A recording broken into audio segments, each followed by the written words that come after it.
আমি যে যে প্রতিষ্ঠানে কাজ করি এটার নাম হচ্ছে দুর্নীতি দমন কমিশন। একটা গল্প বলি। একটা আমেরিকান এক ভদ্রলোক, তার সামনে গড দাঁড়িয়ে আছে। গডকে বললেন, গড, আমেরিকা থেকে মুদ্রাস্ফীতি কবে যাবে? গড বললেন 100 বছর লাগবে। তখন সেই লোক বলল, ও 100 বছর, তাহলে আমি জীবিত থাকতে আর মুদ্রাস্ফীতি কম দেখে যাব। আহারে, সেই সময় একজন রাশিয়ার এক ভদ্রলোক বলল গডকে, গড, রাশিয়া তো একটা গরিব দেশ, আমার দেশ থেকে দারিদ্র কমে যাবে।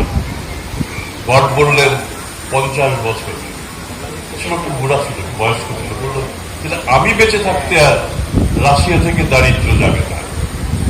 ঠিক তখন বাংলাদেশের একটা লোক সামনে গডকে পেয়ে বলল যে, গড, বাংলাদেশ থেকে দুর্নীতি কবে যাবে? গড অনেকক্ষণ চিন্তা ভাবনা করে বললেন, আমি বেঁচে থাকতে হবে। এখন আমাদের অনেক বড় চ্যালেঞ্জ, গডকেও বাঁচিয়ে রাখতে হবে, দুর্নীতিও দূর করতে হবে, অন্তত কমাতে হবে।